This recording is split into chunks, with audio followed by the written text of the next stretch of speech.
allegiance to the flag of the United States to the republic, one nation, under God, indivisible, with liberty, justice for all. Greet your neighbors.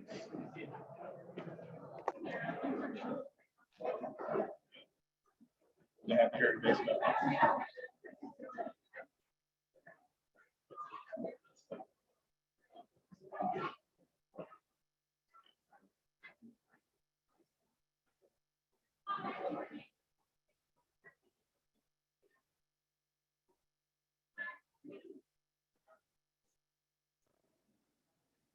Our invitation today will be given by Scott Meyer. We're a close club, aren't we?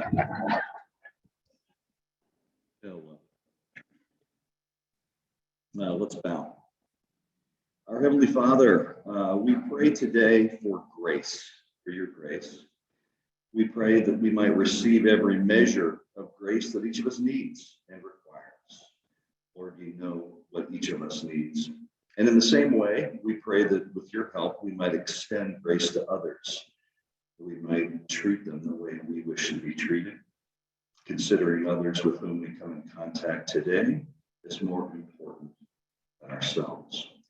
Oh, what a workplace, what a family, what a community, nation, and world we'd live in if we did just this. Father, our hearts are heavy when we think of Afghanistan with all its complexity and gravity, and for this we pray for wisdom and the necessary measure of your divine intervention. Lord, bless the meal we received today, that it may nourish us and strengthen us, and in your name we pray.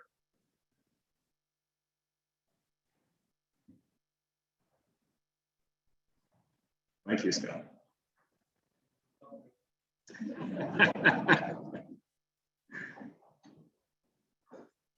All right, I'm 0 for 1 today. Thanks for past President Justin for filling in for me 2 weeks ago, and also pointing out the fact that that was the second meeting that I missed in the first 5. I've got some people here today that can vouch for me. I was actually doing something. So a couple of announcements. One, football is back. I'm a big football fan, so excited to see the Browns back in action, even though it's not the starters. Looking forward to Ohio State starting their season here soon, and all the area high school teams. It's good to see them start to play. I was thinking to myself, isn't it early yet for high school games? But I understand they moved the season up by 1 week because they expanded the playoffs this year. So congratulations to the Generals for getting a win over Oregon this week. It's a good win for the program.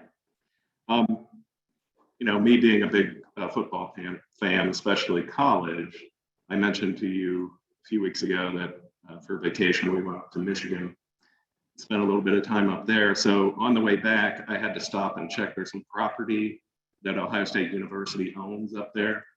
So I had to stop and check on that.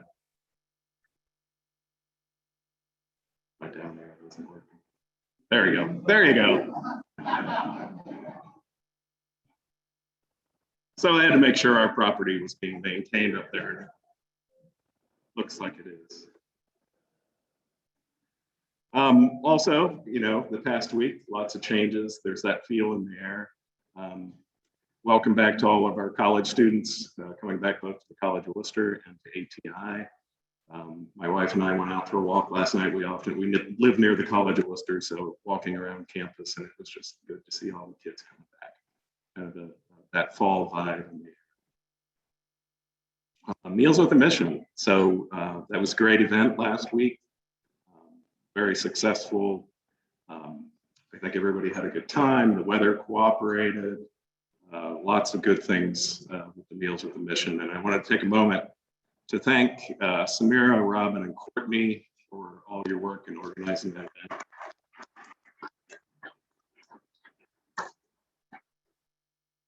I know that those things just don't happen, so I appreciate all of it. Little snapshot of some pictures there. You can see the groups there. Like I said, it seemed like everybody had a good time. I'll circle back here in a minute. We did have a raffle that we did, and we've got some prizes to award here. I'll do that in a second. Also wanted to acknowledge that we had some volunteers listed here that were working out at Oak Hill Park last week doing some mulching. So thanks to all of these people: Peggy Schmidt, Steve Webster, Doug Webb, Frank Relly, Joey Schmitz, Reinhard Klett, Todd Tarakitis, Wayne Bear, and Ron Holtman. And also thanks to the city of Wooster for providing the mulch and the equipment that was used. And I also want to thank this group. Both Justin and I were signed up to do this on Saturday, but they got it all done on Friday. So I appreciate your efforts there. I was sent this picture of the group working out there. And I'm not sure what exactly was happening here, but it looks like Peggy was doing all the work. And the guys were looking on, having some water there. So thanks, Peggy.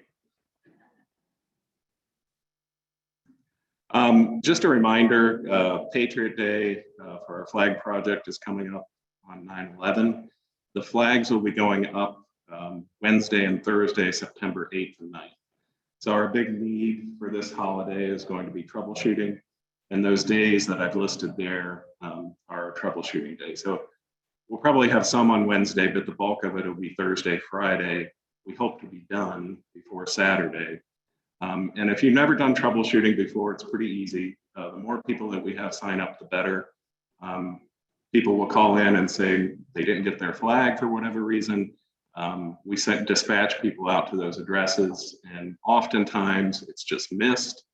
But there are times when the pipe may need to be replaced. And we have certain groups that actually can do the pipe replacement, but you don't need to have to do the pipe replacement in all of these cases. So if we can get people to volunteer to help, that would be greatly appreciated, because we haven't put the flags out since the 4th of July. So we had some thatch growing over the pipes in some cases, and we expect that this is going to be a little bit more labor intensive than some of the others. So if you're interested in helping out, either contact me or Brent Rice there. We'll be reaching out to folks as well to get everybody engaged for that effort. Just a couple of important upcoming dates to be thinking about. We're heading toward, hopefully, a dedication of our community flag at Wayne County Fairgrounds on September 11th. That's the opening of the fair. I know Justin talked about this last week, so mark that on your calendar. And also the 100th celebration of the Wooster Rotary Club at Greystone will be October 7th, and there'll be more information coming out next week at our meeting about that event. So I have to give you a little bit of history, of course. Today in history, August 23rd, 1991, the World Wide Web was open to the public. So while it was open to the public in 91, I don't think it really got much traction until maybe 93, 94, and I took a little snapshot of that Netscape Navigator because I recall using that at that time. Can't believe it's been 30 years. A lot has changed.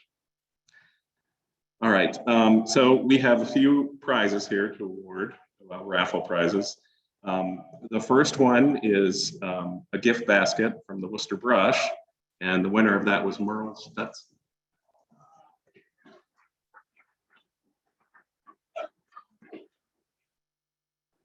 The second prize, which we don't actually have here, it was the Long family donated Indians tickets, and Vince Mariola won those. And Greg, I'm sure Vince has been in touch with you on how to get those tickets. He will be, I'm sure. And the last prize was a Rick Hinder knife. This knife right here, which is their Ranch Bowie knife. It retails for about $400. The winner of this was Ron Holtman. But Ron would like us to auction this off today to bring in a little bit more money for the club. So I'd ask past president Dave Gallup to come up, and he's going to auction this off. You know, I got a little bit more detail about the knife here. Let's see if I can read it on the phone. This ranch style started with the XM18 as a multi-purpose heavy-duty workhorse, and is no different with the Ranch series. Let's see. It uses heavy stitching and reinforcing grommets. at the throat. So there's a lot of different knives, but this is one of the premium knives from Rick Hinder. So I'm going to turn it over to Dave, and we're going to see what we can do.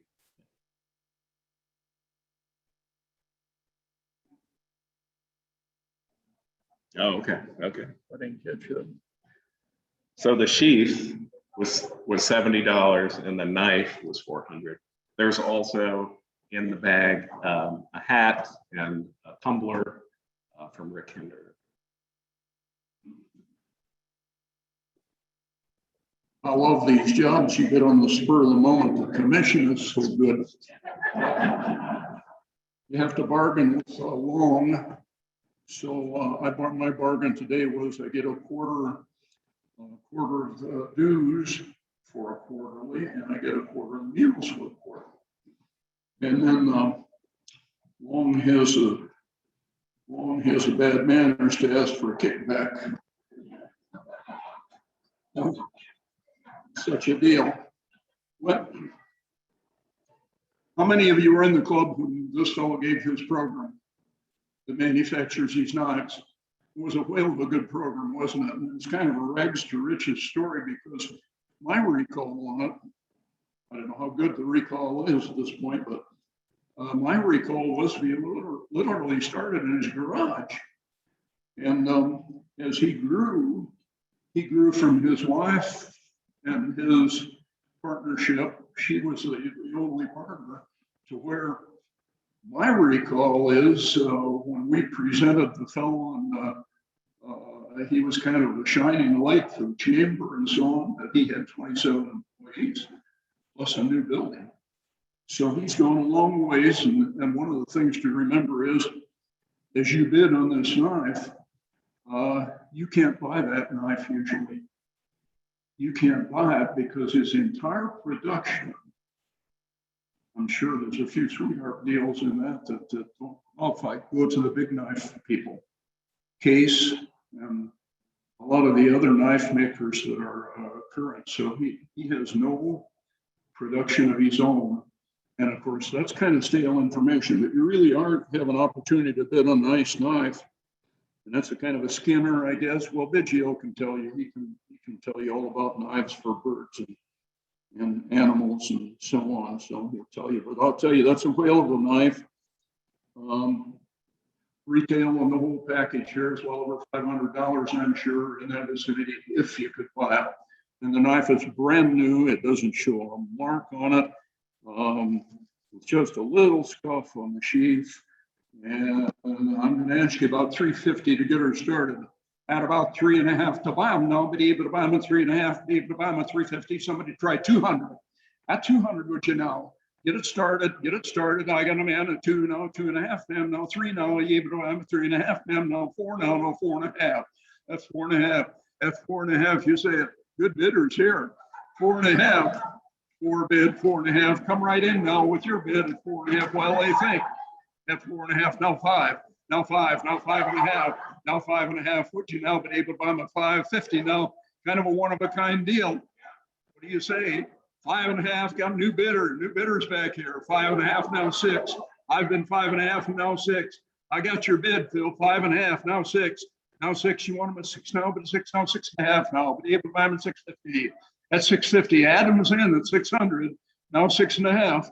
Now 6.5 to buy them. Wooster Motorways for 6.5. No.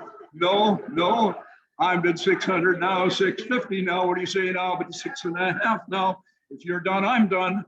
6.5 to buy them. Do you want back in now? But able to buy them at 650. You can.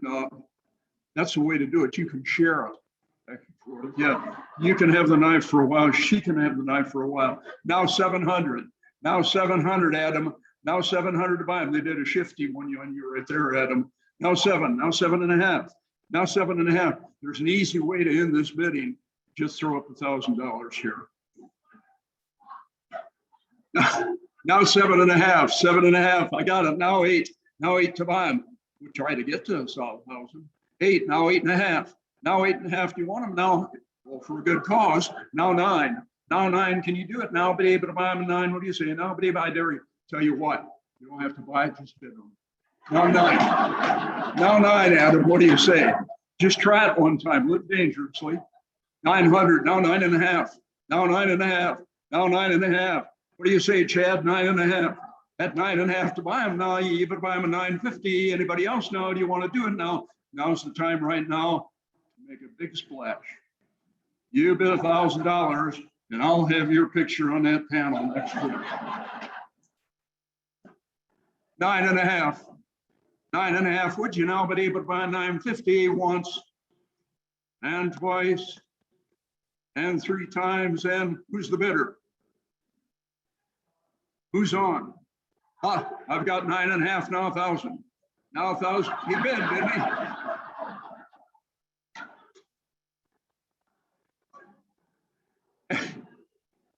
Adam, everybody's looking at you now. You don't give many standing ovations out of this crowd. But if you just raise your own bid, which is all, I've sold pies for more money than we're talking about. And if you just raise your bid to get to that, then I'll get you a standing ovation. A bid's $1,000.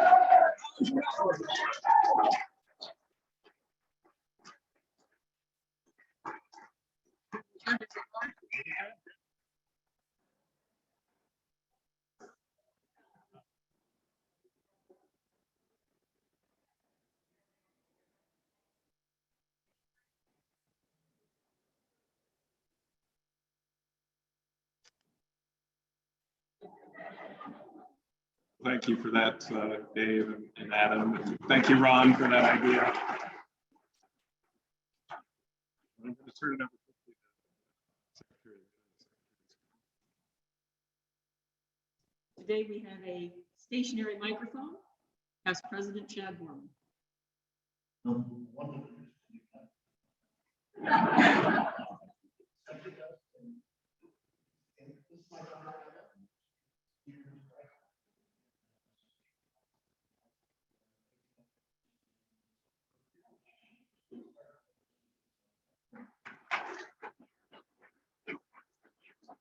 She's glad to quit now.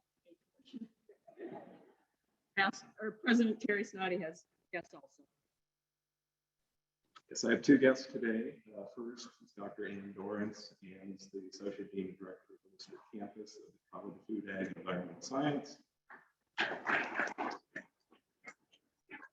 Dr. Harish Ravachara, he's the Professor and Interim Head of the Center for Food Analytics. So with that, I'm going to turn it over to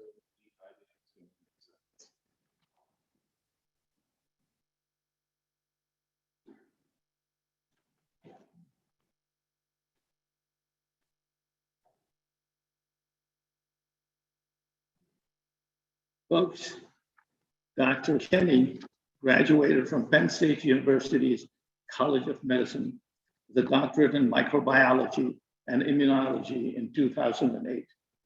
He did his postdoctoral research in emerging diseases of swine and zoonotic human diseases at the Virginia Maryland Regional College of Veterinary Medicine at Virginia Tech. He joined the Center for Food Animal Health at The Ohio State University with an adjunct appointment in The Ohio State University College of Veterinary Medicine in 2016. He continues to focus on emerging and re-emerging diseases of livestock and poultry, as well as zoonotic diseases. These emerging diseases include coronaviruses, such as the SARS-CoV-2 and porcine Delta coronavirus, along with other emerging viruses, such as hepatitis E virus. He is currently funded by the U.S. Department of Agriculture's Agriculture and Food Research Initiative, the National Institutes of Allergy and Infectious Diseases, and several internal OSU funding sources. Scott oversees a lab with 5 graduate students and 1 research associate on the OARDC campus. His recent works include identification of porcine Delta coronavirus as a potential disease of poultry and humans, as well as biosafety level 3 experiments helping to test potential therapies for COVID-19. He is a member of the American Society of Virology, American Society for Microbiology, and American Association of Veterinary Immunologists. He lives in Wooster Township with his wife, Kelsey, who is a special ed teacher in Lorain County, and the son, Kyle, 15, who attends Triway Schools. Ladies and gentlemen, please welcome Dr. Scott Kenney.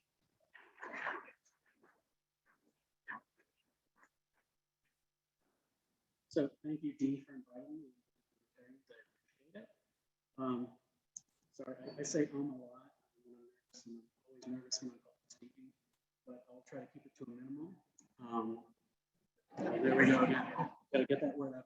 So today I'm going to talk to you about one of the viruses I work on, which is SARS-CoV-2. I do have to say that the presentation is not vetted or endorsed by Ohio State University, even though I work for them. So the things that you will be seeing today are my opinion based on facts, right? So my job, I'm a molecular virologist. A lot of people don't know what that means. Sorry for the people at home, but I am going to bring my laser pointer for the people who are in attendance. So we like to think of ourselves as Michael Crichton novel-based virus hunters, as you can see down there. There's Elmer Fudd shooting a virus particle that's running away.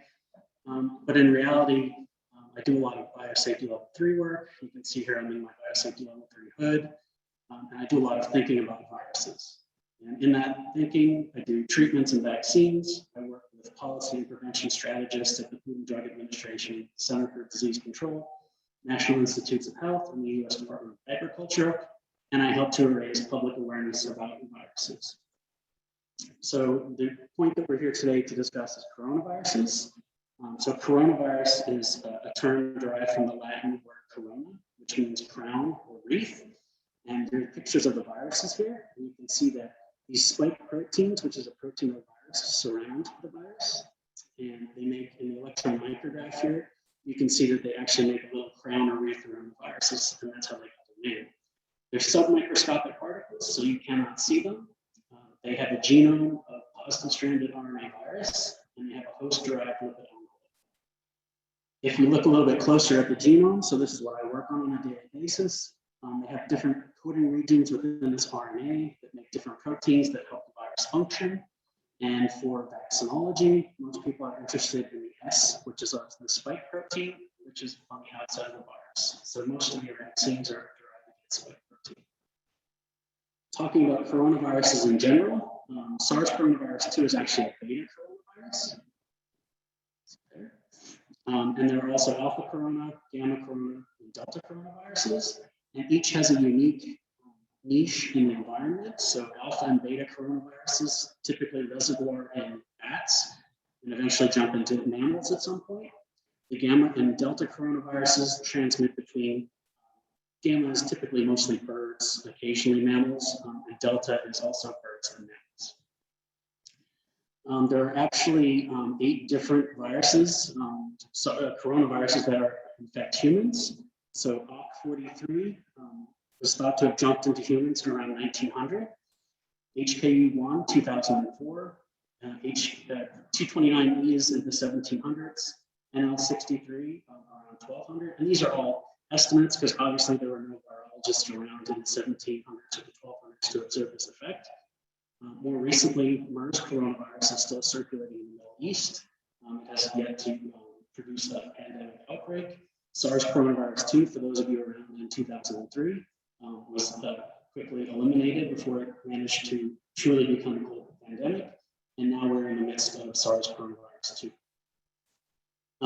So coronaviruses have been around a really long time. Mathematicians who look at the genome sequence of coronavirus suggest that coronaviruses have existed on Earth for at least 55 million years. And so it's a little bit debatable, but they've been around probably longer than humans. So in my research, this is just some examples to show you that I do actually do coronavirus research. So basically, a couple years ago, I started working on porcine delta coronavirus. It's a disease that infects and kills pigs. And our research showed that in the laboratory setting, we can actually infect human cells and chicken cells. We've since gone on to show that you can indeed infect chickens with porcine delta coronavirus. And currently there's a paper that suggests that children in Haiti have been infected with So this might be one of those viruses down the road that might eventually turn into SARS-CoV-2. So I have been interested in SARS-CoV-2 since almost the beginning. This is my Facebook page, and you'll see, before we knew the gravity of the situation, I was joking around. I said, fish coronavirus is jumping to humans. I would love to get sample access. Being the biology nerd that I am, I wanted to see what was this new virus that was jumping into humans. And before we realized that the fish markets in Wuhan, China, are actually exotic animal markets where they tend to market a number of different animal species for human consumption. So in 2003, 2004, the animal markets were also the tipping point for the transmission of original SARS to humans. And then, of course, we became a little bit more concerned that the virus had jumped to humans and been on a plane. And so that basically opened Pandora's box, and we're where we are right now. So this is a CDC map of Wayne County, Ohio. As of last week, there have been almost 10,000 cases that have resulted in 300 deaths. And it's concerning because that's about a 2.3% death rate. So basically 2 people per 100 that have reported coronavirus infection died from the virus. Again, this is the age susceptibility for COVID-19. And so you see that it is skewed towards an older population. When you get over 80 years old, you basically have somewhere between 1 to 3, 1 to 7 to 1 to 5 chance of dying from the virus.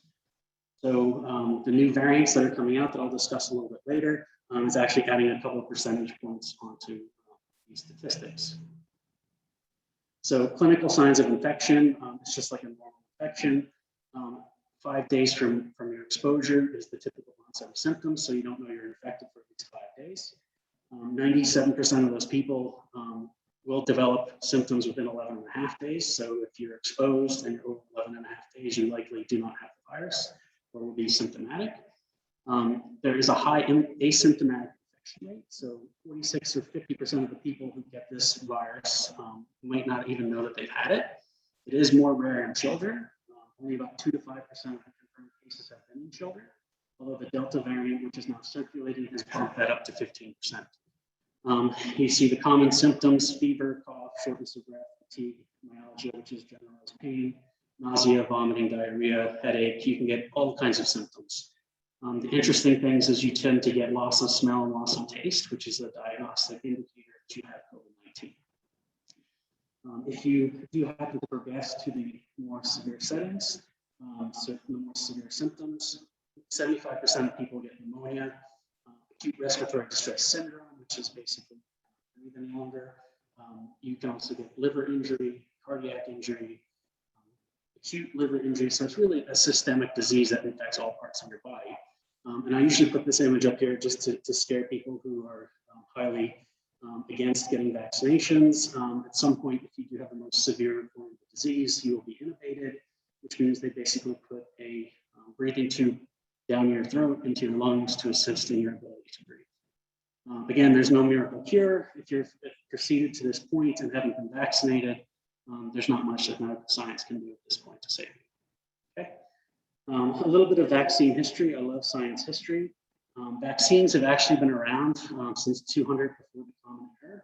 So the Chinese were trying to fight off smallpox, and they would actually take pustules of smallpox and heat them up on a fire, and then basically stab someone with them. And so in terms of making like an inactivated vaccine against smallpox, so people were like, well, vaccines are a new invention, but no, people have actually been vaccinating for a long, long time. I'll skip over Jenner and Pasteur, big names in the industry that have also contributed significantly to vaccinology. But what is needed for a good vaccine? So vaccines are, they protect someone 100%. Ideally, before you become infected, you have like the vaccine to prime your immune system to prevent infection. We don't want unnecessary side effects. We want it to provide long-lasting protection, so it lasts preferably the entire lifetime of the individual. It needs to work in many different age groups. It needs to provide protection against all the different strains of the virus. There's something called antibody-dependent enhancement of disease, which which sometimes as immunologists see. So some antibodies, if you pick the wrong epitope of the pathogen, it will actually cause a worsening disease. So we try to avoid that. And we want something that's easy to administer and not reliant on the cold chain. So current Moderna and Pfizer vaccines actually have to be kept at super cold conditions so the virus remains viable. For those of you that don't know what a vaccine does and how it works, this is a whole year course on immunology in one slide. So basically, you take pieces of your virus and you inject it into the body. And something called your innate immune system, which is composed of cells called dendritic cells, B cells, macrophages. They actually are looking for intruders. They'll pick up these things that are foreign bodies, and then they become activated, and they say, this is not good, it should not be in your body. They then travel to sites of antibody, or sites of cell collection, like lymph nodes or the spleen. They then activate something called a T cell, and that's where the adaptive immune process comes in. So basically, the innate immune cells here will show your T cells the foreign invader, and then your T cells change into something called cytotoxic T lymphocytes, which are CTLs, plasma cells, which make your antibodies, or memory your T cells, which basically put up wanted signs throughout the body to, if you do have that invader, they make new T cells very quickly.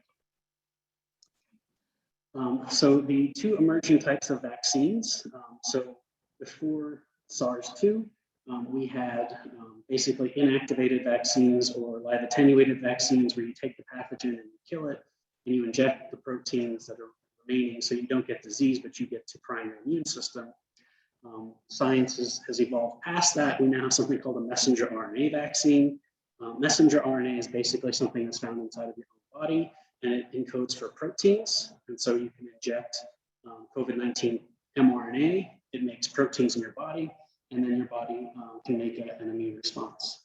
Viral vector vaccines, you take an unrelated virus that's not infectious to humans, or is mildly infectious and can be overcome quickly, and you can put versions of the pathogen you're interested in inside that virus, right? Skip that one. So the coronavirus vaccines that currently exist, a large mixture of small biotechs and legacy drug makers, including GlaxoSmithKline, Johnson & Johnson, Moderna, and Sanofi, were jumped into making COVID-19 vaccines at a record pace. Took less than 1 year for Pfizer to get its mRNA vaccine to licensure for emergency use, and that happened in December of 2020. And the other three makers have also been given emergency use.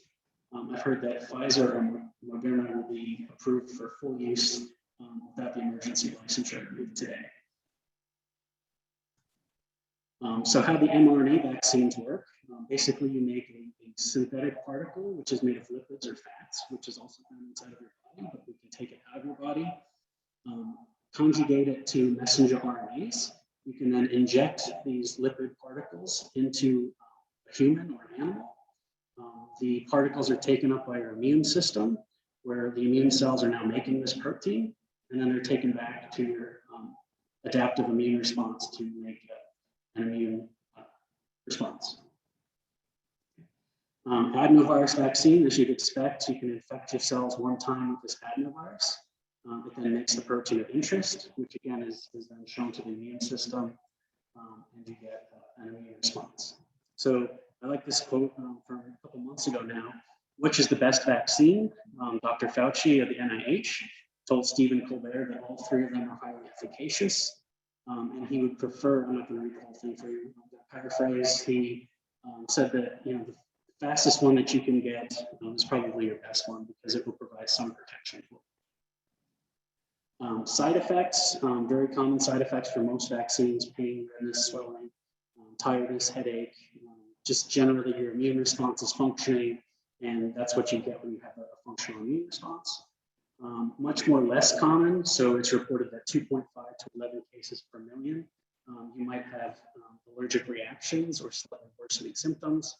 And if you look at that, that's about on the same odds of being struck by lightning. So definitely not something to really concern yourself with. The vaccines are working. This graph here shows hospitalizations due to COVID-19. from October till July of 2021. And you can see that when the release and emergency usage licensure for COVID-19 vaccines come out, we saw a significant reduction in the amount of vaccinated, hospital cases attributed to COVID-19. You can see that where we are now, we're actually going back up, and that's the emergence of the Delta variant. So what is a virus variant? Basically, you start off with one strain of the virus, and then when it infects a new organism or cell, what comes out isn't the same that went in.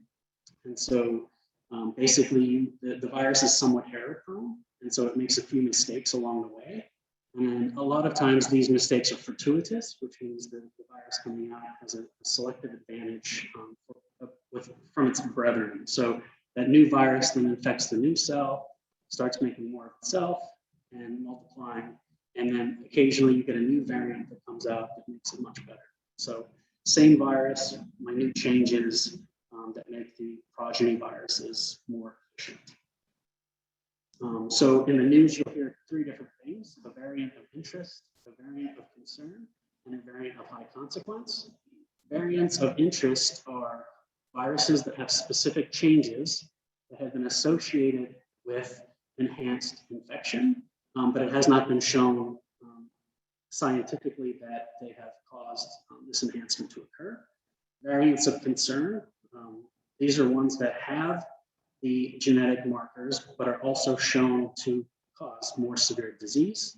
And we're not here yet, but the worst that you could possibly get is a variant of high consequence, which means that it's beginning to evade current vaccine technologies, or it's significantly worse than its progeny virus. So for variants of concern, you might recognize some of these names. They're starting to name them with Greek letters, so alpha, beta, gamma, delta. I've listed the variant, the subname, and then the country where it was first discovered. And you can see that some of the mutations here. So these mutations are specifically looking at the spike protein, which is where most of the vaccines are generally advanced. And you can see that these viruses do change over time. And just to show you that it is not a third world country or worldwide only problem, we have variants of interest that are emerging within the United States. So here you can see what happens as I was describing on my figure on the last slide. Here you have variants emerging over time. So universities will sequence people who are sick to see what the virus looks like, and we can represent that as number of cases over time. So and you can see that original SARS is this light blue, and this was the alpha variant that came about around April. And since that time, we now have the Delta variant, which is replacing the alpha variant, mainly because the Delta variant seems to produce more virus, it's more infectious, and it's slightly more resistant to the vaccine, although not completely resistant. So a lot of people ask, will SARS-2 escape current vaccines? And the answer is, if you leave Jeff Goldblum here from Jurassic Park, life finds a way. Although viruses technically are not living beings, they can find a way to overcome barriers. And so immunized people have an immune response that can be overcome by virus. And that was exemplified by the Delta variant, which is starting to take over, right? So most vaccines are not 100% effective. The viruses are constantly evolving and sampling new host environments. So I recommend that everyone should be vaccinated to prevent this spread of the virus, which is then sampling people who are vaccinated and potentially overcoming this immune-mediated protection. So here we have the immune response. So these are antibodies that are being made here. And again, when you give a human being or an animal a virus or a vaccine, sorry, it actually makes different kinds of antibodies against the entire protein. And some of these mutations prevent that antibody from being recognized by the virus. And so eventually you get combinations that can overcome vaccinated individuals. Okay. I like to put this in here in all of my talks, a little bit of myth busting, because one of the worst things that we can have is a misinformation campaign. So the first myth, SARS-CoV-2 is engineered as a military weapon by the Chinese government. And that's probably, well, I'm going to say that's not true. I have looked at all of the emerging virus sequences personally. The genetics show no sign of intentional manipulation.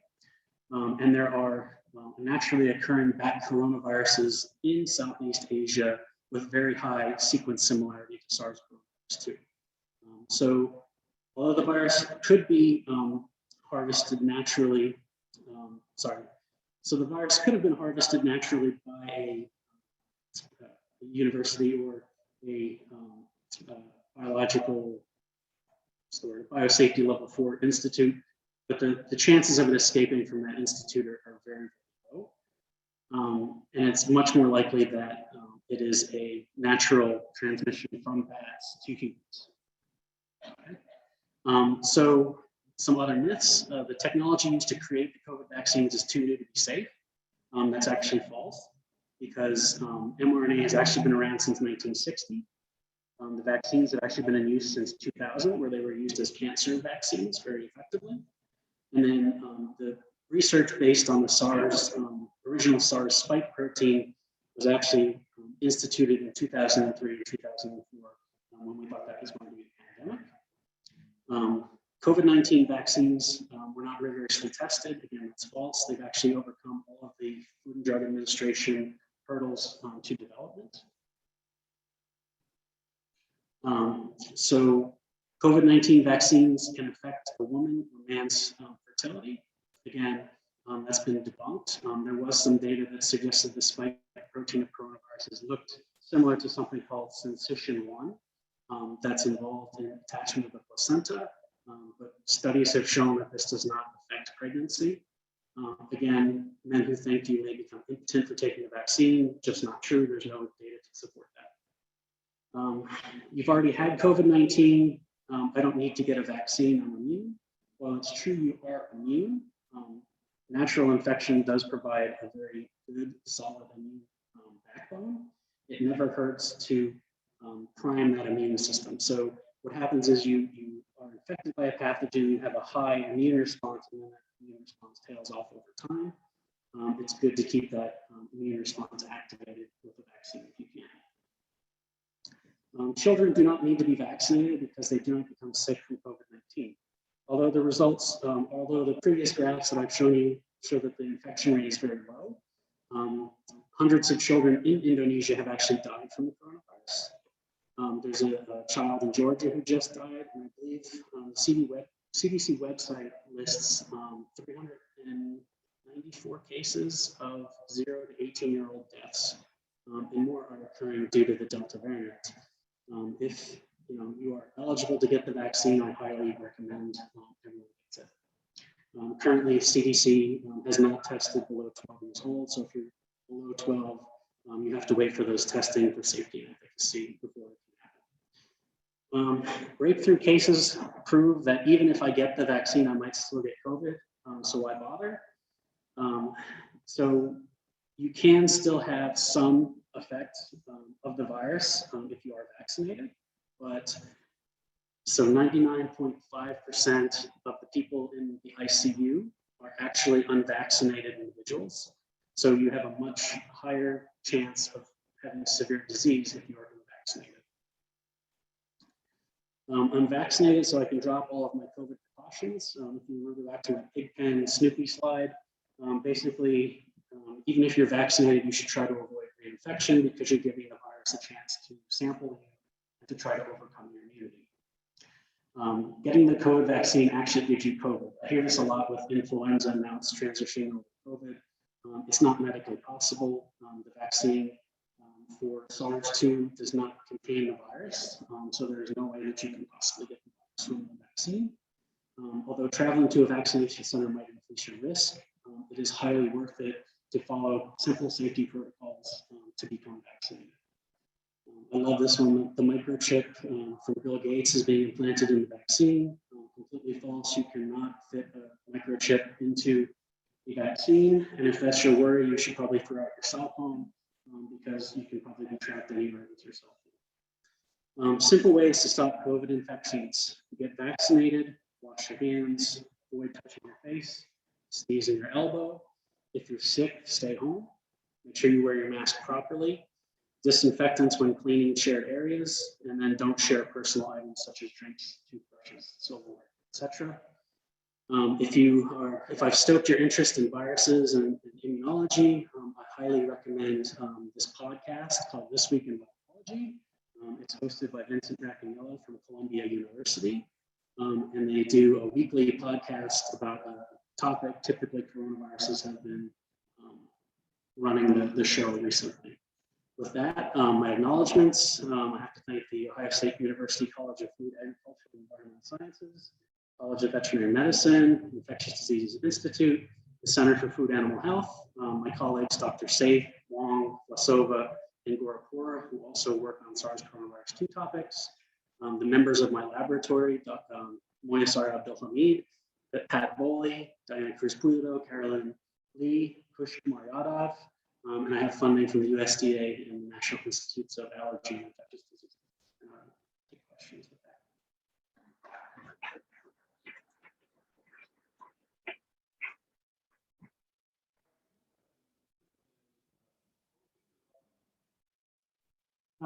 Penn State, sorry. So my reasoning is when I stay in a place long enough, that becomes my new favorite. So if I spend more than a decade at Ohio State, I will switch over. Yeah.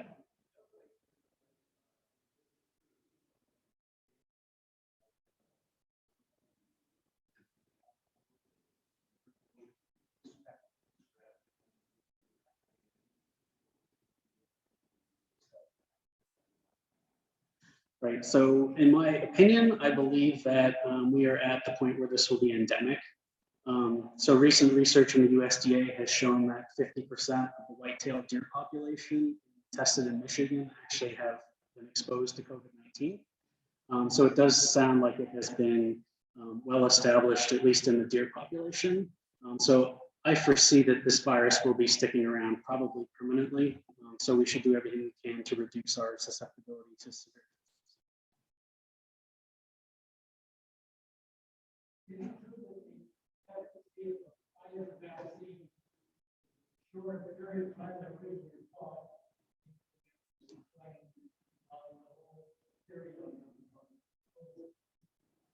Yeah, so that's a good question, and the results are still coming in. They do believe that I think I'm going to be misquoting the results, but there's like maybe a 5 or 10% efficacy difference between Moderna and Pfizer, and we're not really sure what's constituting that. They're both mRNA vaccines, but it probably has something to do with the lipid nanoparticle composition of the vaccines, would be my guess.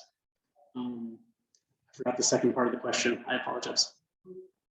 The booster, as I mentioned, it's always good to prime your immune system. It would be good if they make their booster more like the Delta variant than the standard variant, because it would improve the efficacy of the vaccine.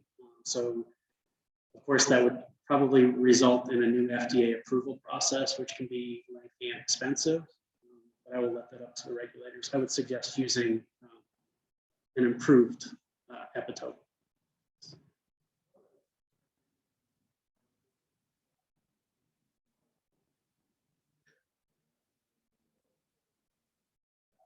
Yeah, that's an excellent question.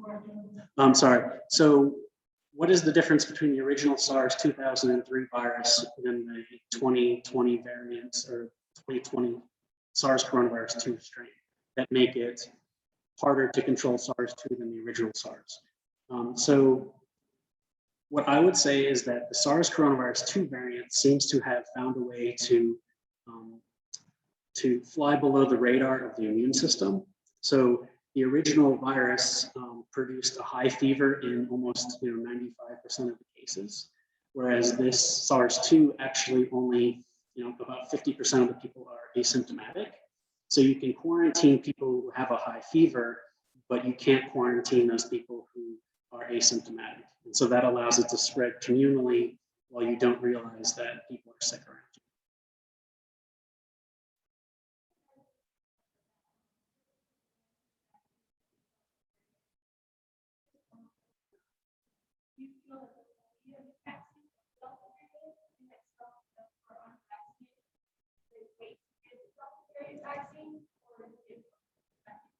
Yes, so repeating the question, so do you think that, sorry, can you say it one more time?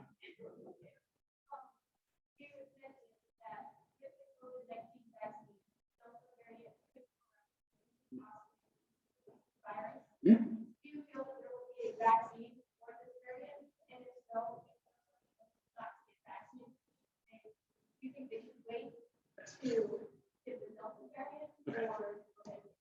Yeah. So should you wait for a better vaccine, or do we foresee the Delta variant going around the vaccine? So currently the Delta variant, any vaccine is a good vaccine.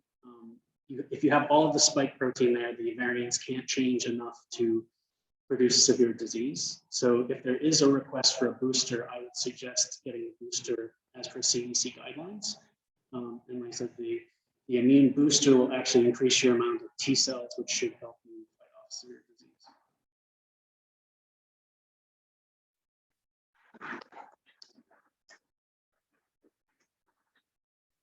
So thank you, Dr. King. I hate to cut off questions, but we are a little bit over time. I'm sure if any others have questions, stick around. So if you want to come up and speak.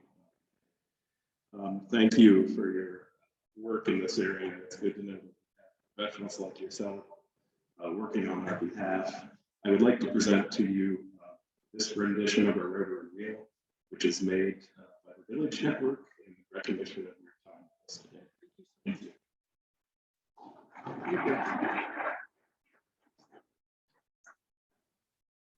So just a couple of quick announcements. Next week's speaker will be Tammy Cruz discussing the connection events in the conference center, and we also have a classification talk with Amy Welty. So have a good week, Rotarians. We stand adjourned.